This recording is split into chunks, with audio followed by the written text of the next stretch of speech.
Hey everyone, how you doing today? I thought I'd take another look at the workshop, this time redoing the video I did last week on this one. Had to do with my poor quality control and putting a video out that I didn't catch the problem that it was only showing like about a quarter of the full screen. Um, Made an interesting viewport, but didn't really do very well with showing off these wonderful creations here. So I have fixed my problems now by lowering my game resolution down to 1920 by 1080 to match the correct aspect ratio to get rid of the black bar syndrome I was kind of plagued with. Having an ultra-wide monitor and translating, there's no way around it besides having black bars on the top, sides, bottom, or all of the above, or below, or to the side. I'm not sure. Anyway. The very first creation here is the Ursus of Venator, and this is by Allessia. And this is a very, very cool creation. Uses a 100% custom color palette, extremely unusual architecture, but it's cool. It's cool, but very different. I haven't seen a ship in this general shape or format. I, I don't think ever. I'm not sure. It's got a unique stance to it, a unique layout. Has even kind of a head on it, which I thought was really cool. Kind of you see the eyes and the teeth. It's going to bite you. This is a Reforged Eden combat ship, and it is specifically designed more or less around combat. Now you have a couple sub features such as a little bit of production and hangar space and things like that also, but it's largely about combat, and it's going to use quite a few quantum cores or auxiliary cores. Basically, a lot more CPU is needed for this ship beyond the stock Reforged Eden 2.1 million CPU using standard cores. As you can see, we have got guns everywhere. There's a huge barrage of guns on the bottom of the ship as well. I would think this would actually be quite effective with taking out ground POIs. Most of these turrets I see down here are shooting ground firing weapons. Maybe not all, but I think potentially. But yeah, you could do a lot of damage below you too. So just keep that in mind if you're going to use this ship, that you could probably engage pretty tough POIs on planet surfaces, as well as a bunch of stuff in space, big nasties in space. So yeah, anyway, let's get in this puppy here. A couple of noticeable things here is we've got some pretty interesting LCDs as well, of kind of like a wolf head here. I've noticed that also on the top landing pad in this section. Now another thing that's quite noticeable about the ship too is the huge amounts of detail that is all around here.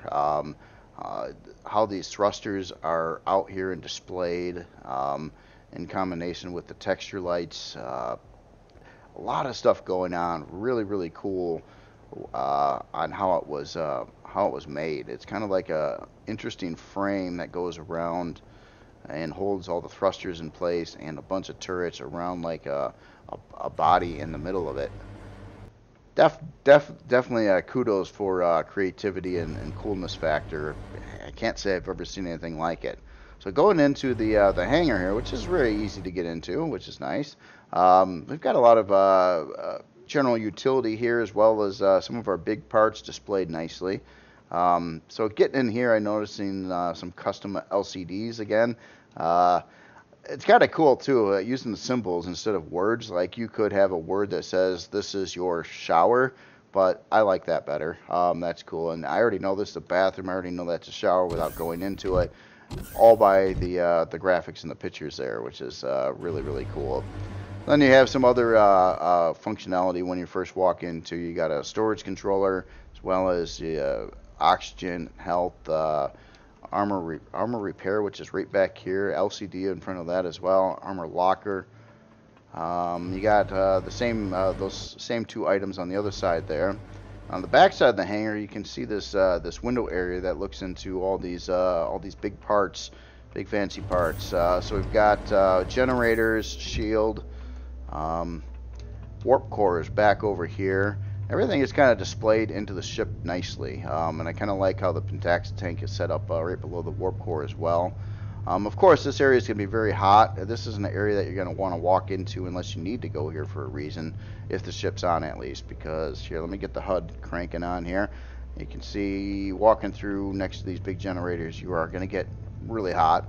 But this is probably for just maintenance. Hop in here to fix something if you took some damage, maybe add part or something if you were going to do that.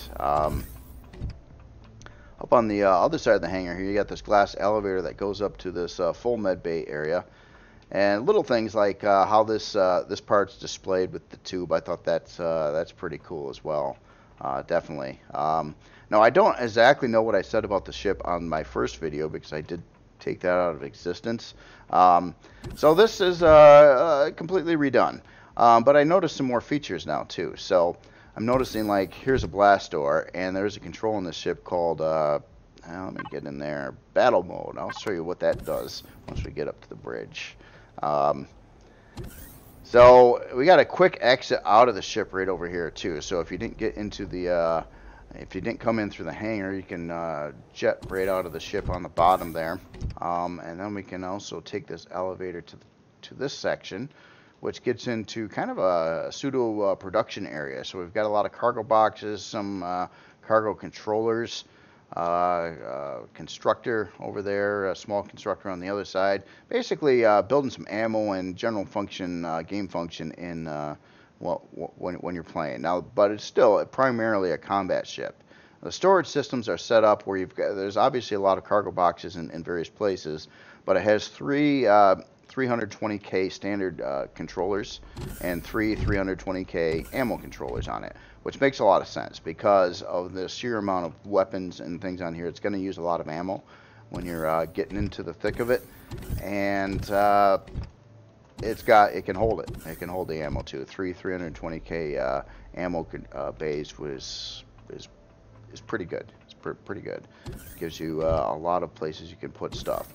So I'm out walking on the main bridge here, and you're thinking, wow, this is a big-time combat ship, and you got this glass first-person view bridge, which is generally kind of weak, generally. But this ship's got some extra little features here. First, the glass is a little deceiving because you got two layers of glass. There's an inner layer, and this is the armored glass, by the way. And then you have an outer layer, but as you can see, you got a whole set of blast doors embedded in here as well. So when we activate battle mode, it adds in a third layer of protection in here. So that actually makes it quite safe. See, I like the idea of having a first-person view on ships as well. I prefer that actually as just third-person controls. I usually like to fly ships and things in first person. Feels to me, I don't know, more realistic than flying things in third person. But you know, a combat ship, it's hard to protect see-through glass windows and things like that in first person. It really is, especially with as damaging as some of these combat excursions could be, and how brutal some of the other ships are. But this has a couple things. Beyond the 3 layers of protection before it would actually get to the cockpit, the cockpit's also kind of, it's not up front. Now, if it was right up front up here, I'd say, oh, it's still pretty dangerous, but it's not. It's way back here.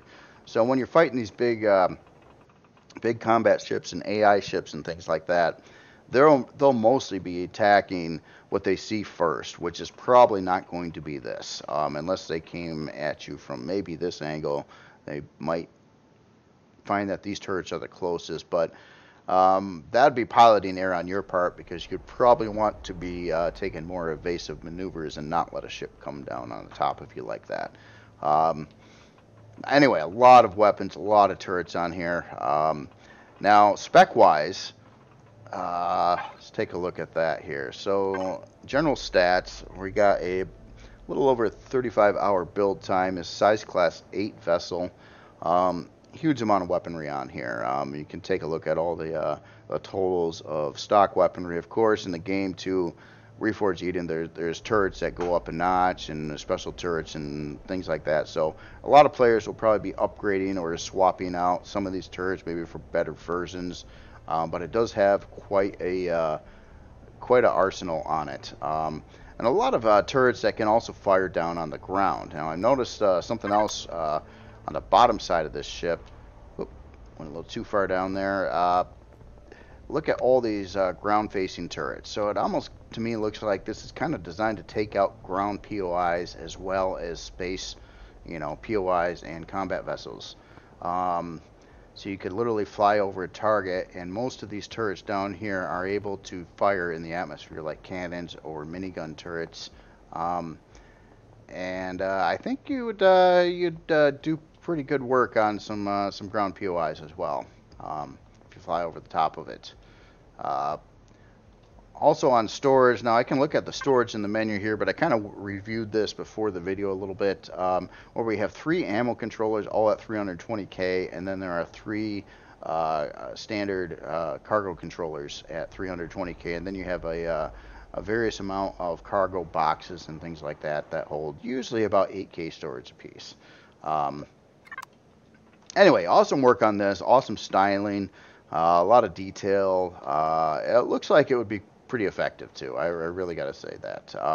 I am kind of expecting that this front area has some decoys in it, and you can see the Xeno. And the Xeno block is probably your best material you could use for a combat vessel. It's lighter, and it's about a third lighter and just a hair stronger than combat steel, but the weight aspect is pretty important actually. A third lighter makes a lot of difference, and this thing has got some beefy thrust on it too. Actually, let's take a look at that as well. So yeah, you can take a look at our thrust numbers on all directions here. You got the most of pushing forward, but it's equal on the back, going in reverse. Pretty good. Everything actually. The strafing would be the lowest amount of thrust, but it's still not bad. And this thing is really running some pretty big thrusters in all directions here. Yeah, just really cool design. Anyway, so the next creation here is this guy over here. This is the Ravenger, and this is by BlackLegsSanji. And this is another combat ship. Now this one comes stock with some weapons, but not what it was meant to have. Due to, keeping the CPU down and allowing players to add their own turrets, and you can add a lot of turrets to this ship. The entire front area here is built out of Xeno, again, which is pretty common. You can kind of see it by the particular textures that you get from Xeno. And I like how the texture lights were done with the Xeno texture too. That adds in a little depth there and things like that. As in the weaponry it does have, though, you do have a barrage of artillery launchers up front here, and then you've got some laser cannons here on the side. So we're looking at, I think, 12 of these laser cannons. Yes. No, well, 10. It's a set of 3. Okay, so 10 of those, and then we've got the group of 5 artillery launchers that do come stock. Now, the design of the craft, though, is set up to add a lot of turrets to it, and because of its height differences, it gives you a lot of nice line of sight turret positions. Like you could shove some turrets here in these locations, another one here which would be able to shoot above those, put a couple more off to the side over here which could shoot above those turrets and avoid the one in the middle, and so on, kind of going over the entire hull of the ship that way. So all these flat areas like this that are tiered are great places for turrets throughout the body, and you could repeat that on the bottom side of the ship as well. Now the author did say that you could put on, it was a huge number of turrets. I forget the exact number, but I thought it well exceeded 100 turrets on here, and that's kind of what it was set up for. But not having all those turrets, and it's like there's a lot of different turrets, especially in Reforged Eden. Sometimes you won't be able to build those some models of turrets until you get certain things or technology or research and things like that. So it's kind of nice to have them off stock. It's going to save you on build time and cost, and then allow you to put on your own turrets without having to like waste money, spawn in the ship with turrets that you might have not wanted on there. You still have to pay for them when you do the blueprint. So it keeps the cost down a little bit and gives you a lot of flexibility there. So anyway, let's jump in this ship here. Yes. So right over here on the back is where the entry point is. So we got a way that goes up into the back, and I do like how this big angled section is done here too. Now this is I believe this is some Xeno material as well. Let me get the multi-tool out here. Yeah. Doing a particular texture with Xeno, if you paint it a brighter color, it becomes a texture light. If it's pitch black, the texture light goes away. And it's one of the smoother textures, which is kind of cool. So you could blend in Xeno a little bit with other materials, things like that in here. And some nice little decor here. This diamond wedge item here. That is cool. So when we hop in here, we can go straight forward. Now this runs right into a core room, and it does come stock with quantum cores as well as all your standard Reforged Eden cores to bring it to the stock 2.1 million CPU, but it still needs quite a bit more than that stock, even without the extra turrets on here. And we have our warp core kind of displayed really cool into the wall. You can see the center of it. I love doing that myself. Same thing going on with the shield on the other side. So well organized. So when we hop down in here, we've got these big generator sections here off to the side. Now they're sealed off with the armor glass on both sides as well. And you do have access points if you need to do some maintenance or want to pop in some more cores or something like that. But these are areas that are kind of embedded in the ship behind rows of thrusters and Xeno blocks for protection. Now there is fuel banks in here too, but they're wedged in pretty deep in there. So I think it would probably be pretty good where you could take quite a lot of abuse before you'd have a structural problem here. Now if you did have a structural problem on one of these sides, say you got a big hole, it could chain react. This generator, if it was blown up, could take out the generator below it and so forth, but the whole area is quite well protected. So that is pretty nice. And you could see how much ship you got to go through to get to that room if you're shooting it from the outside. Let's get back in here again. Let me get up to the bridge and then back down to where we just were. So yeah, this is right where we were. And you've got two different bridges in here too. This is a secure bridge, so you have no first-person viewing windows and a big amounts of stuff in front of the ship before you. A lot of Xeno blocks, things like that. And the main ship core is displayed kind of right above there. Again, a very safe area of the ship to be in a combat situation. But that's not the only bridge. We hop back up the elevator over here. We can hop up to the first-person bridge, which is a lot more bridge-like.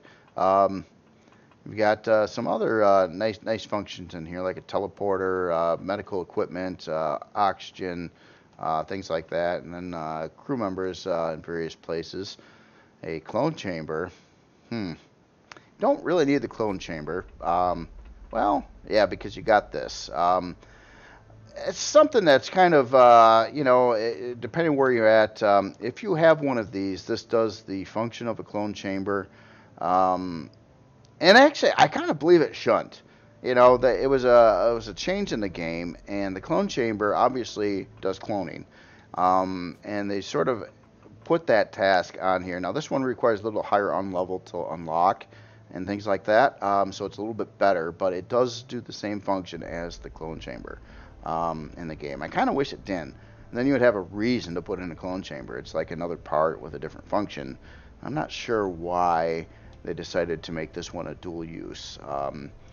I think I would have been fine with it if it was only did medical and had nothing to do with cloning, and you still needed a clone chamber. It would make this piece more valid in the game.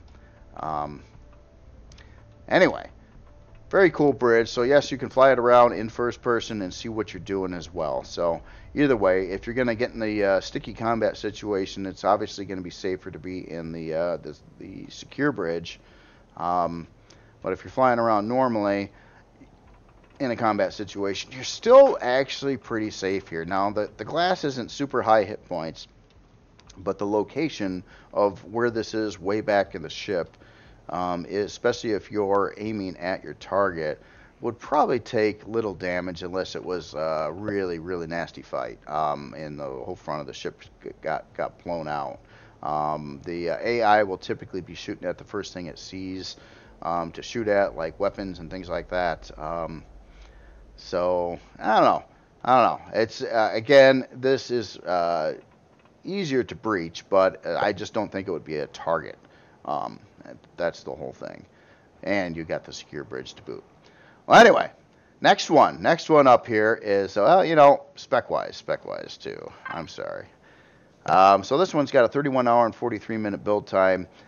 Comes with the 5 artillery cannons and 10 advanced laser cannons and a long-range radar stock. It's size class 5. Again, it's really designed to put a lot more weaponry on it, a lot of turrets. And it doesn't tell you necessarily where to put those, but you can kind of get the idea that when you have a 3x3 spot, you can fit turrets, and one turret over another turret will be able to shoot above it or to the side of it and things like that. And you could just line this thing up with turrets everywhere along the hall, pretty much, on top and bottom. And huge thrust too. So speed-wise, if you take a look at the stat numbers here, it's quite impressive. A lot of maneuverability. It's got some pretty good strafing as well. Good forward, reverse. The up thrust is probably the heaviest due to storage on the ship, but it's still got pretty good down thrust too. So all these are pretty much matched on these 3 directions. 36 ms strafing, 57 lift, which would probably be needed for its storage on this ship. Again, it's a little hard to add these up, but there's a bunch of ammunition controllers, which make a lot of sense. Again, it's a combat ship, and I believe we're looking at 10 320K ammo controllers, which is, it can carry a huge amount of ammo. And then let's see, we've got some other container controllers here. Looks like they're not as large, a little over 26K on those. Well, except for this one. This one's 280K. And then some standard cargo boxes and things like that. And it's got a harvest controller on here too at 320K. I guess I wasn't paying attention, but I didn't necessarily see any harvesting items on here, stock at least. But you could easily add a multi-turret somewhere too, or I don't know about mining. I guess, if these were miners, or you slapped in some mining drills, you could probably pull that off as well. But probably mostly for salvaging stuff you blew up with a multi-turret. But it's already set up for us. You don't need to remove a controller and replace something else. You already got a harvest controller already set up for it. Very cool creation. Again, this is the Ravenger by BlackLegsSanji.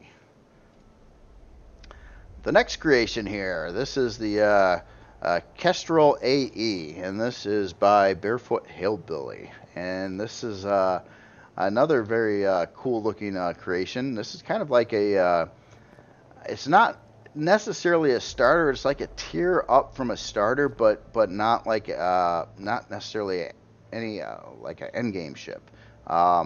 This has a lot of base function in it, and a really cool design. Love these wings, how they come out like that, and the central area here too. Kind of looks like a big fighter, kind of, more or less, a big space fighter. I don't know. It's cool though. Like the custom color design here too, and the stripes of color in certain places just gives it a nice little accent. And you can tell with this creation too, it's got you know, quite a bit of texturing done, different things going on in different places. Kind of mixes it up where you got this texture and this texture, gives it that bit of a gritty look, which is really cool, and I believe that is the look it's going for. Even if you look at like Star Wars shows, a lot of the ships, you know, have a gritty look, and they do that on purpose because it adds more detail to it and makes it look a little more realistic as it's weathered and not in perfect condition.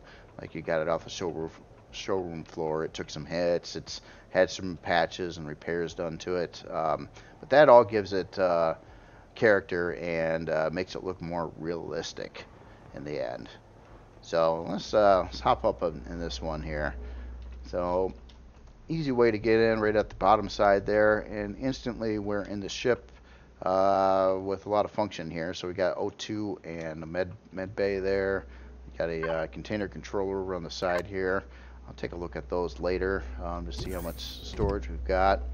And we've got our shield back over here and a place for a warp core, which is, so it doesn't come stock with a warp core on this one, but it's set up for it. You do have your Pentax tank, your main core. Looks like we got a Wi-Fi connection in the floor over there.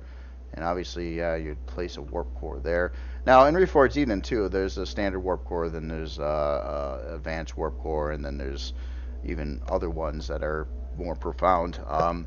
And they can fluctuate on how far you can warp. Like a very cheap warp core in Reforged Eden will get you 30 light years.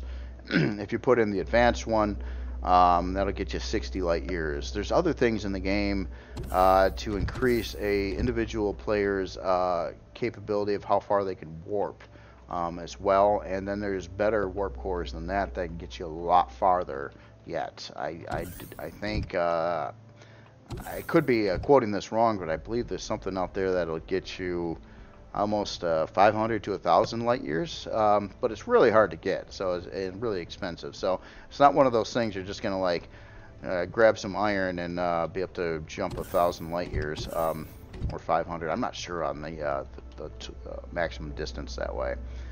So yeah, as you walk in, I like this the stairway thing. So you got stairways here, and then you got another stairway here. That's kind of cool.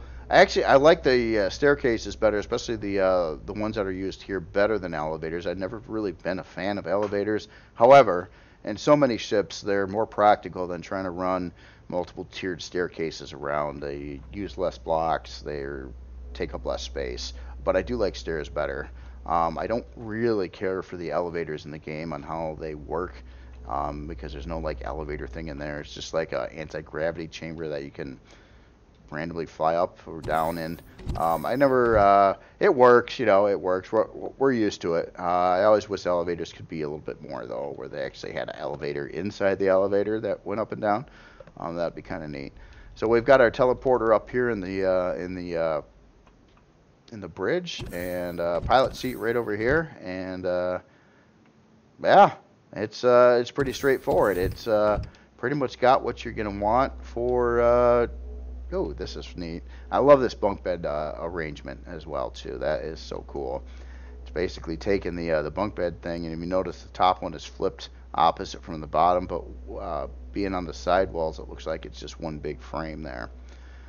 However, I don't know if I had the top bunk bed, I'm not sure exactly if I would like that or not, because that's a lot of climbing to get up there.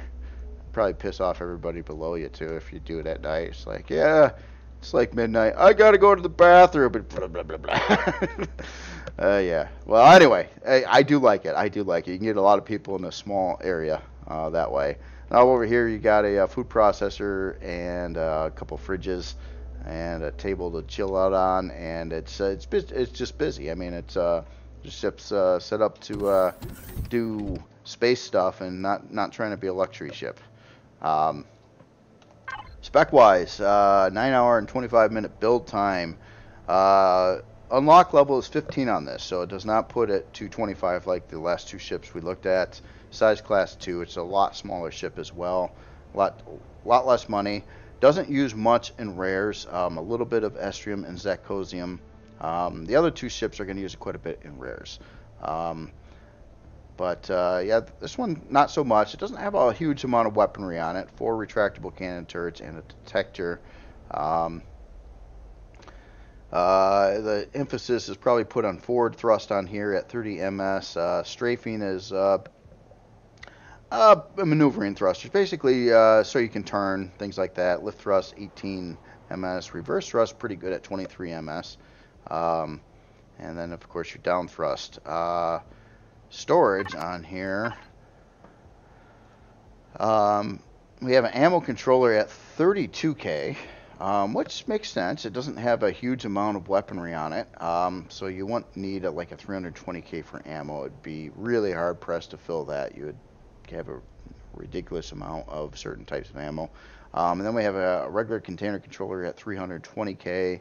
And then we've got a couple cargo boxes on here. Typically, 16k on that one. So it looks like some of them do get to 16k. Others are 8k on cargo boxes. Anyway, very cool creation. Love the aesthetics of it. Love the general look of it, and the sense of realism and things like that. So the next two creations are both bases, and they're both Arctic oriented. And that is why I went to an Arctic planet on my redo of this video, so I could show them in their proper snow environment. Now, I didn't place this 100% well. It's a little hard-pressed to find enough flat land for even a small base. But this one here is the Polar Outpost by ProcyonLotor. I have a hard time saying that name. ProcyonLotor or ProcyonLotor. Really cool base though. This was up in the spotlight quite a bit last week. And the unique aspect of this base is obviously you've got a base up here, but part of the base was designed to look like snow and snowbanks, and that is what you see going on along the side here. So you see the decals over the snow, and like the snowbanks kind of wedged up next to the building to give it that polar Arctic look, which you know, depending on the lighting conditions outside, it could blend in fairly good. I'm pretty bright lit right now, but a little darker. The snow, I believe, blends in good. We'll have to check that out in a second. Anyway, cool design base. It kind of looks, again, weathered, where you got some things that are kind of like painted in here, and then other things that kind of look like they're raw and scraped away paint, things like that over the sides of it. Let's hop in this one here. So we got our main entrance over here, well as a hangar bay there. But as soon as you get in, just pretty much everything is pretty practical. So you've got some general utility stuff here, armor locker, storage unit there, teleporter. I'm so happy to see all these teleporters are on sensors too. I have to mention that on every video, but everyone has been, so I can't even say anything about that. Thought this was really cool too. You've got a furnace that's kind of built into the ground here with this really cool looking enclosure. A lot of detail going on here. The pipes and the texture lights and the more complicated block work along the sides and the other pieces to accent it, as well as decals. Just a lot of detail into a small package here, and that's cool. And the function of a furnace in a small base, which is also very cool. So then over here we've got a pretty small hangar. Definitely not built for anything too large, but it can fit something in here. And then you've got some production and cargo boxes, a deconstructor, advanced constructor, stuff like that. So yeah, just general good function there. And let's see, that's out the front. I'm missing something. Where is that? There's another floor here somewhere. I do believe, but I didn't get to it. No, there's another floor here. Must be where I've been there before. Oh, this elevator over here. So this is kind of neat too. You've got the core, the main core of the building, right at the bottom of the elevator, kind of through the floor, through a armored glass window, Kind of a cool location for that. Going up one floor over here, we've got a small medical bay. It does have a shower, bathroom, main medical chamber, and one of the medical pieces. Up to the very top here, we have our outlook tower, or kind of a control tower type of thing, but it looks like it's a nice place to chill. Kind of kitchen, your couch, food processor, things like that. Fridge. So yeah, nice view too. You can kind of wrap around and see what's happening out there. Anyway, really cool winter base. Love the aesthetics with the added snow base to it. That is cool. And the distinct look between the snow and the actual metal building on top of it. Cool idea. Cool idea. Before I forget, let's go dark. Let's go dark a minute. I just want to see how that snow blends in when we're looking at nighttime here. Yeah, and it does. You can tell with the lower lighting, it does look a lot closer to the surface texture, at least on this particular snow planet that I'm on. So that's a cool idea. Definitely love it. Definitely love it. Be kind of neat. That'd be another lovely feature to add to the game, where you can actually use like terrain shaping or design your own like asteroid and then start putting the voxel blocks on top of it.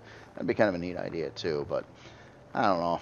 Yeah, I don't know if we'll ever see that or not though. But yeah, lots of ideas. Can always have ideas. The next creation is by author that I was unfamiliar with or haven't heard the name of before, but I thought it was a really cool looking like POI type of base structure. And this is also winter oriented, and this one is the WC Arctic Point by Frank the Witch. And this is a pretty cool looking structure, very asymmetrical design. It's kind of elevated. I got parts of it below the ground, but you can see that there's some really detailed feet down there and some damage blocks also used for snow effect in various places around the creation. I sunk it in the ground a little bit too much again, but I was kind of lining it up to one side or the other to get it to line up, but the terrain is so generally uneven, it is kind of hard to place larger structures typically in the game, base structures, because finding enough flat ground to do that in is pretty rough to do, for sure. And I've been even in creative right now, so this is actual planets may be a little bit more hilly than this one. I don't know, this looks pretty typical, I guess. Really cool structure though. It just kind of winds around. Everything is one of a kind. It's without using symmetry, you've got a totally unique base from every aspect of it. Nothing's really repeated.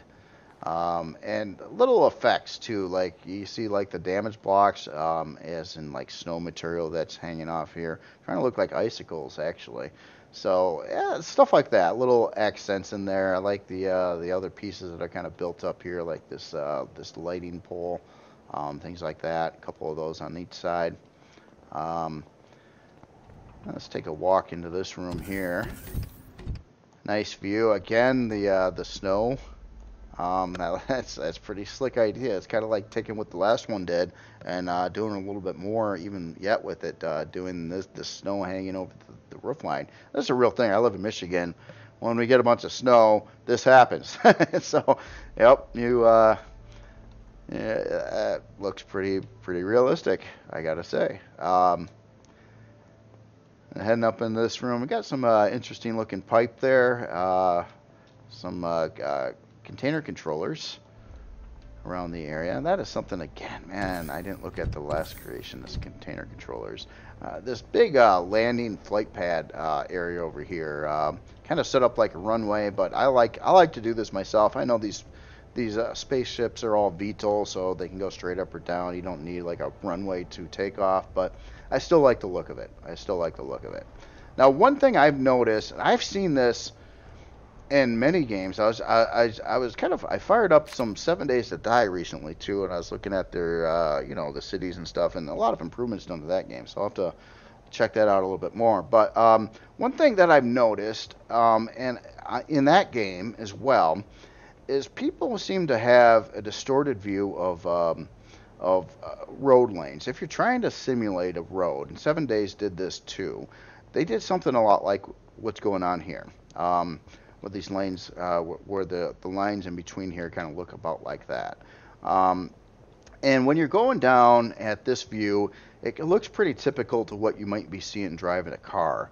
But the problem is it's out of proportion because, and this is just something I wanted to show here. Let me get one of those out. Road lanes in an actual road, and this is where I found 7 Days. I think kind of screwed it up on their roads. The roads look like Legoland, and the reason why they look like Legoland is because these actual these lanes that you see, or the painted lines on roads, are way bigger than that. This is your perspective when you're driving a vehicle, so you think that maybe they're all a little short like that, but they're not. Like typically a road lane would be something like this in proportion, or maybe even a little bit bigger than that yet. And that is just something that I noticed that 7 Days seem to get wrong on their proportions of how these lanes should be, where they get them a little too dinky together. And then when I was a kid, I played with a lot of Legos, and there's like these panels of roads, and they had something going on like this too, and it didn't look right. But I think that really comes down to the perspective that you see the road as when you're sitting in a vehicle. You think that you think these are closer together because of the speed that you're doing, and things like that. But they're really not. They're really quite big, and a lot longer than what you think. So yeah, that would be more of a heads up to 7 Days. Obviously, this it doesn't matter. I mean, this doesn't matter at all. But I'm just keep that note when you're actually working on like a city type of thing, or if you ever get into those kinds of projects, that pay attention to how big these things actually are, and don't try to do it like, this or this, because that's not correct. If you're trying to simulate an actual road, if you're doing your own thing and it's different, that's cool. It's just a little something I noticed on a larger game, and I kind of noticed the same thing going on over here too. So that's why I just wanted to bring it up. But anyway, this is a very cool structure in base. Let's take a look at some specs here too. And let's see, storage on here. We've got one controller. So we got a 320K, another 318, 500, and another 320, and then a few cargo boxes on the side here. Cargo pallets. Some of these even fluctuate in how big they are. The cargo pallets 4880, where like a box usually is about 8K, and I've seen some that were, I think, 12 to 16K as well. So I guess it can, like this one over here is 16K. So yeah, those cargo boxes can fluctuate quite a bit in how much they hold too. Anyway, very cool creation. Love the design. Love the snow aesthetics.